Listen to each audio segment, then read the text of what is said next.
Sejam todos bem-vindos ao estudo diário das Escrituras. Vou mandar um forte abraço aqui para Irene Cardoso, Jailton Almeida e também a Lúcia Nascimento, todos terminando aqui a frase, uma mensagem no YouTube escrevendo até amanhã, que é um compromisso de que amanhã nós vamos estar aqui de novo estudando as Escrituras juntos.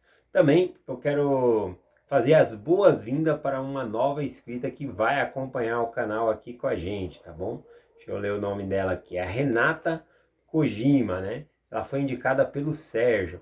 A Renata Kojima, ela é da ala Toyohashi, destaca Nagoya, leste Japão. Seja muito bem-vindo ao estudo diário das escrituras aqui com a gente, tá bom? Todos os novos inscritos, gratidão por vocês acompanhar o estudo aqui.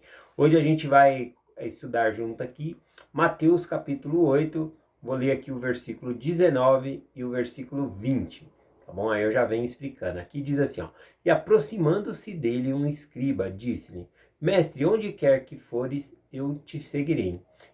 E Jesus disse, né? As raposas têm seus covis, as aves têm os seus ninhos, e o filho do homem não tem onde reinclinar a cabeça. Primeira coisa que eu tenho que colocar aqui é que esse escriba, ele se autoconvidou para se tornar um discípulo de Jesus Cristo. Na época ali de Jesus Cristo, se tornar um discípulo, na verdade, quem escolhia era o mestre, tá bom? Tinha as pessoas que ficavam ao pé ali, né, ouvindo a palavra do Senhor, ou quando ele estava indo no caminho, ele apontava, né, para a pessoa e falava, você vem, segue-me. Então, a pessoa seguindo ali também implicava numa mudança de vida financeira, numa época em que era difícil conseguir o pão de cada dia, o alimento. Quando você se tornava, entrava ali como um discípulo, você ganhava o seu próprio sustento ali, tá bom? Por parte das ofertas que eram dadas, essas ofertas eram também concedidas àquelas pessoas que estavam ali fazendo esse tipo de serviço, tá bom? Então, mudava também a questão financeira dessas pessoas. Mas, fazendo uma aplicação aqui ao que nós estamos lendo, quem estava pedindo para seguir Jesus Cristo aqui, né, era um escriba. Um escriba, ele era uma pessoa muito reconhecida na sociedade. Por quê? Porque ele sabia ler e sabia escrever. Naquela época, pouquíssimas pessoas, né, sabiam ler e escrever, tá bom? Então, ele era uma pessoa muito reconhecida. E também ele já tinha o plano de carreira dele, porque ele era um escriba, ele copiava a lei, então ele ganhava já o seu próprio sustento para ele e para a família dele, né? E quando a gente vê o escriba se oferecendo para seguir Jesus Cristo, onde quer que for, ele está dizendo, eu vou se tornar o seu discípulo, eu largo tudo e vou se tornar o seu discípulo, né? Então, a gente vê uma atitude nobre aqui do escriba fazendo isso.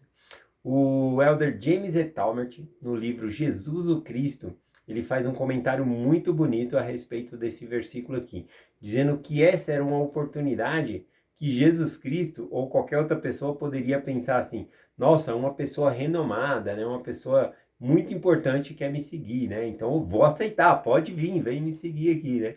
Mas não foi essa a resposta que Jesus Cristo deu, né, não importava se a pessoa era reconhecida na sociedade ou não, ele chamava pescadores, chamava publicanos para seguir a ele, né? Então, Jesus Cristo, ele diz aqui, né, no versículo 19, as raposas têm seus covis, as aves do céu têm os seus ninhos, e o filho do homem não tem onde reinclinar a cabeça. Bom, eu acho interessante aqui, porque aqui quando ele diz as raposas têm os seus covis, né, ou seja, se ele seguir, né, ele está falando, olha, a raposa tem onde ficar, né, no covil.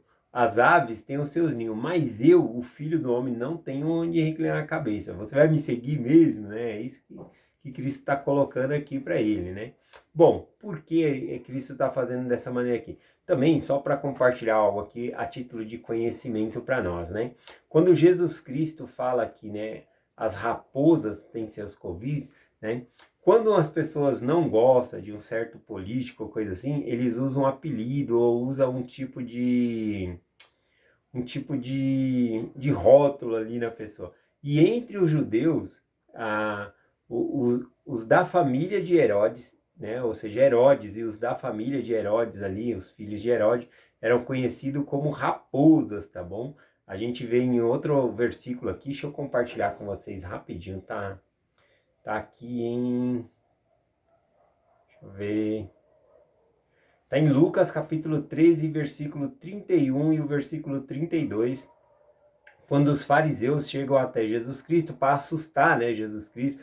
Não diz no texto se era verdade ou não, que ele estava falando, mas os fariseus disseram para Cristo que Herodes estava procurando ele para prender. E aí Jesus Cristo diz o que de Herodes aqui, né, no versículo 32, Lucas 13, 32.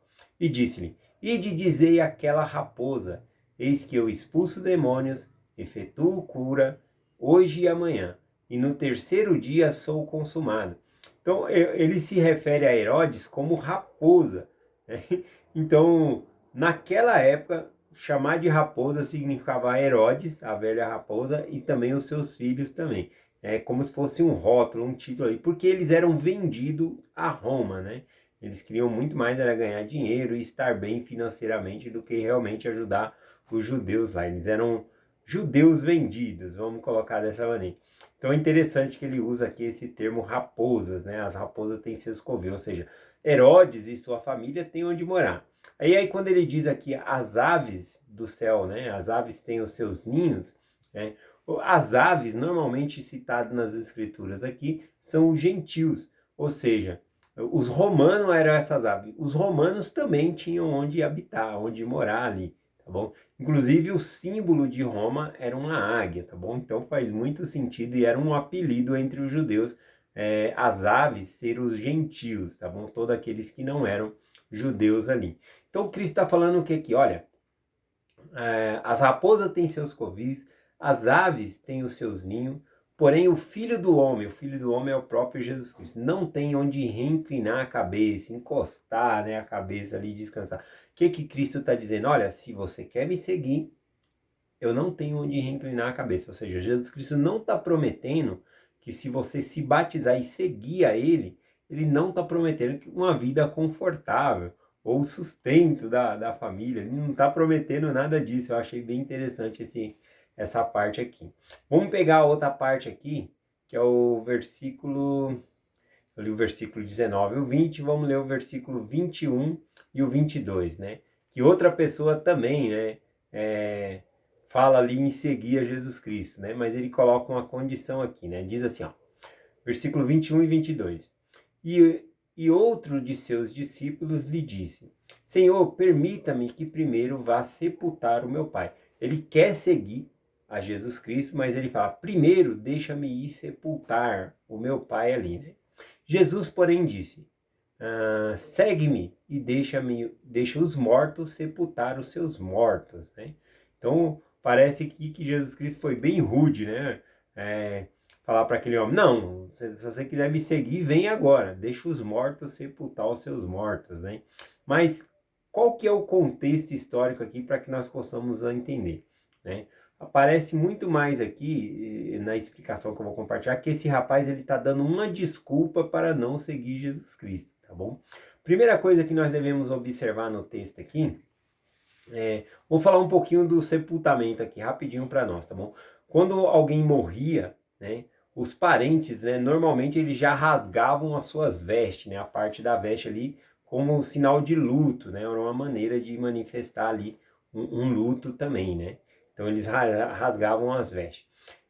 O corpo deveria ser sepultado imediatamente, ou seja, no mesmo dia ali, né? Com exceção se fosse o sábado, no sábado eles não faziam. Tanto que se vocês lembrar da crucificação de Jesus Cristo, vou dar esse exemplo aqui que fica mais fácil. Eles quebraram a perna dos ladrões que estavam ao lado ali na cruz de Jesus Cristo, para que eles morressem logo, porque ia chegar o sábado.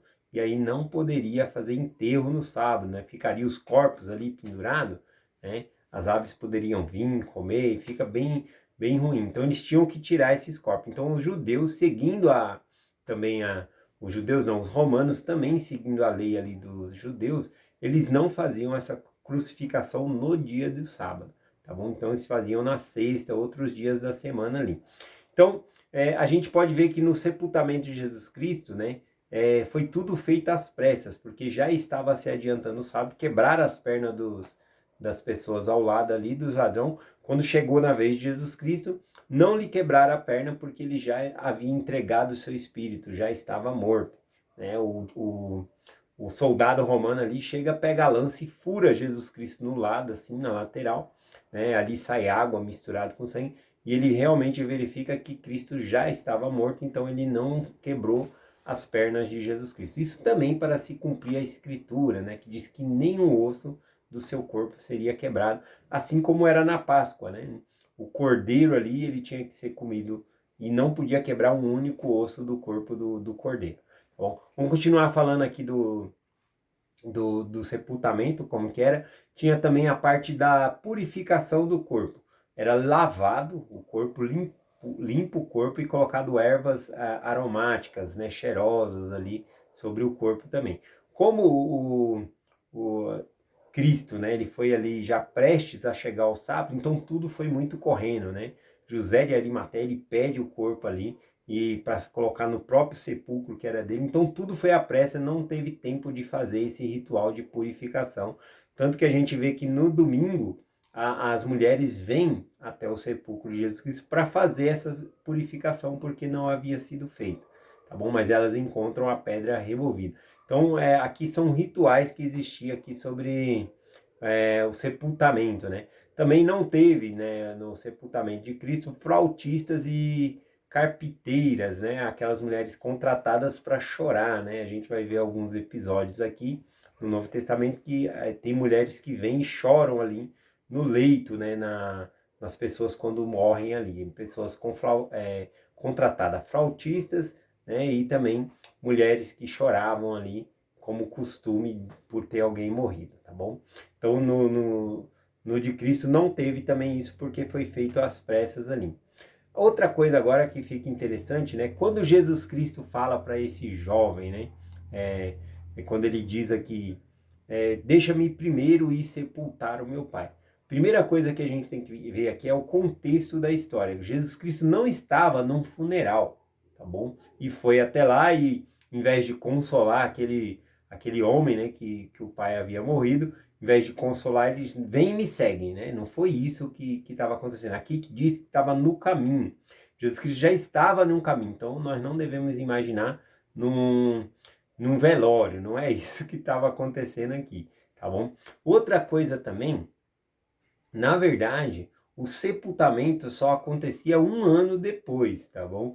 O que acontecia? A pessoa era colocada no sepulcro ali, com todos esses rituais que eu falei, né? E aí, depois de um ano, quando se abria ali o sepulcro, pegava o osso da pessoa e colocava numa caixa de pedra. Aquilo que é o sepultamento. Antes é colocar no sepulcro, né? Então, seria como dizer que Jesus Cristo ele foi colocado no sepulcro, ele não foi sepultado, tá bom?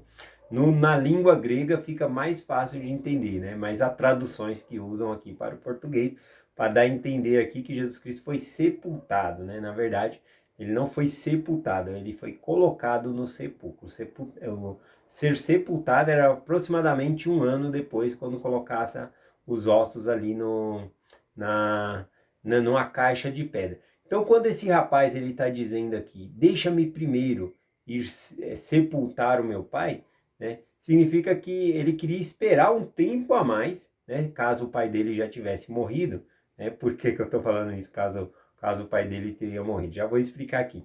Por que isso, né? Porque ele teria que esperar mais um ano, ele está falando para Jesus que vou esperar, não sei quanto tempo faz ainda, para me fazer o sepultamento do meu pai, para mim depois seguir ao Senhor. Porque era privilégio, né? E era o dever do primogênito, o filho mais velho, fazer o sepultamento do pai. Ou seja, pegar os ossos e colocar na caixa de pedra, tá bom? Então, se ele era o primogênito, ele está falando do dever dele de primeiro sepultar o pai dele. Então, não é que tá toda essa cena aqui está num velório, não é isso que está acontecendo aqui, tá bom? Eu vou explicar essas coisas bem melhor na aula das 5h20, porque tem mais tempo, então eu convido sempre as pessoas a participar na aula das 5h20, tá bom? Que aí nós temos mais tempo ali para estudar as escrituras. Outra coisa também, talvez o pai desse homem aqui nem tenha morrido ainda, mas ele como primogênito, e era o direito dele fazer o sepultamento do pai, Então é como se ele estivesse dizendo, eu vou te seguir, Senhor, mas primeiro eu tenho que sepultar o meu pai, que nem morreu ainda. Poderia significar isso aqui também, né? Na verdade, o que que significa aqui, né? Significa uma desculpa. A gente vê ele colocando desculpas para não seguir a Jesus Cristo. E aí Jesus Cristo então diz, né? Deixa que os mortos sepulte os seus mortos, né?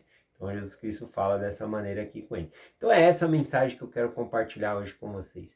É que nada possa nos impedir, né, de seguir a Jesus Cristo. Seguir a Jesus Cristo não significa ter uma vida confortável, né? Não é isso que Deus promete. Ele até fala, né? As aves têm ninhos, né? As raposas têm covil, mas eu não tenho onde reinclinar a cabeça. Então não significa seguir a Cristo ter uma vida confortável, né? E também não adianta a gente ficar dando desculpas, né? Ah, mas eu seguiria, mas, né? Ah, mas, e sempre colocando um mas na frente ali para estar servindo, para limpar a capela, para fazer qualquer coisa que o Senhor peça. Não, a gente tem que estar sempre solícito para fazer a vontade do Senhor. É essa mensagem que eu compartilho com vocês, em nome de Jesus Cristo. Amém. Até amanhã.